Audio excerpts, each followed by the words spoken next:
Does Zizek practice the most accomplished racism that there ever was? Or is his universalism true? The example I give of Zizek's universalism is um, the 14-minute or so version of his Where is Balkan on YouTube.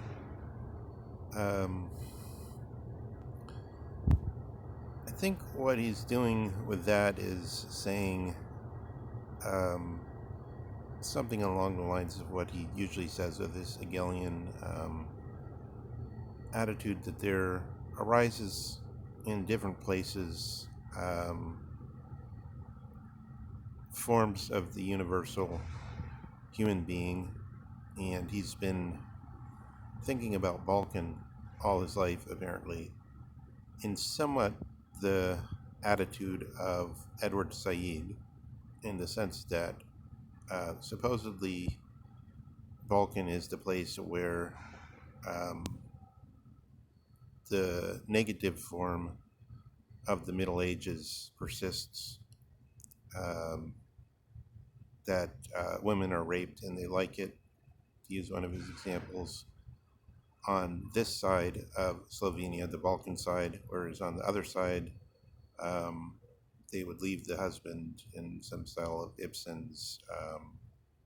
Doll's House and start a new life independently if they had a bad Balkan husband, according to the values of enlightened Europe. And so then in that 14-minute video, he shows how the English present themselves as superior to continental Europe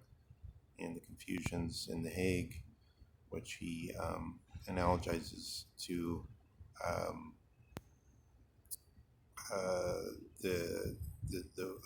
Eastern Roman Empire, headquartered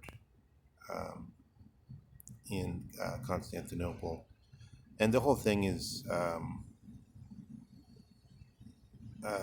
magisterial in its cleverness, the condensed thought about these issues over many decades being presented so rapidly. So apparently what he's saying is all this is sort of bosh, and this is an empirical play of how certain ideas are being projected from London onto France, from France onto these dark Teutonic Germans, from the Germans onto these feeble Habsburg degenerates who are infused with Eastern influences, and so on and so forth. And then you get to sort of maybe Albania, where you have this problem of the Islam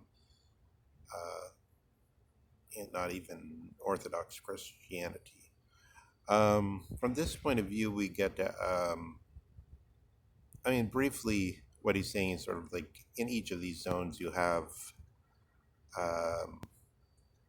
particulars which could ultimately be seen in the light of a universal, and every zone could rise up to the completion, to the true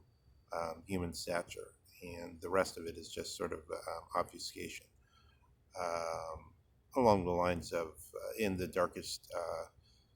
most remote places, literacy could rise up and everything else, and then there's a certain set of social norms that are good, just as literacy is presumed to be good, in contradistinction to illiteracy, and so forth. And they could rise up anywhere. But then on the other hand, there's this massive issue that basically he regards Islam and the believer as something different from Europeans, because he says they really believe, whereas we, who are more like atheists, are in this universalist picture closer to the true human being. So let me gloss that through the question of what is culture, and three conceptions of culture. Um, Culture in the ancient sense, which corresponds to universalism in the sense of one human cosmos and one correct rising up, on an analogy with agriculture, so that the wild land becomes cultivated or human land, and therefore, like this, human education civilizes. It creates this merely animal being becomes a human being. That's the older notion of culture. Then you have two competing notions of culture um, that are very recent, from about 1900. Um, uh, you have a notion of culture which Ruth Benedict states, following from Boas and Malinowski and others. She states culture is personality writ large. The other way, which corresponds more to somebody like Rene Girard, or even I would say to Cassira and his explorations of the mythological origin of language, says that culture is cult made tangible. So we usually hear in these people that study this about myth and ritual being the living out of the myth. Cult made tangible. So if we look at it this way, we see that what from the Western deposit is understood as ontology, so that you had in ancient times you had philosophy. Um, Aristotle produced something which um, about 70 AD got put the title metaphysics on, but that wasn't really a name for philosophy as a whole, but it was a name for a part of for theologica,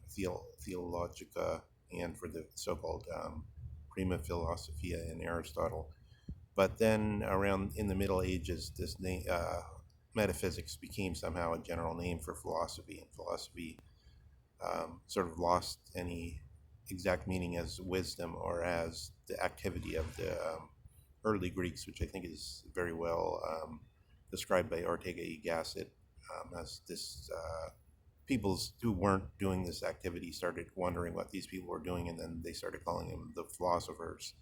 and that's how the name originally arose in Attic Greece. And then so this name metaphysics sort of passes off and becomes ontology, which is the word we currently use, which is set off against special forms of which in the current usage is set off against epistemology, which is usually glossed as theory of knowledge, which is not a very helpful gloss, but it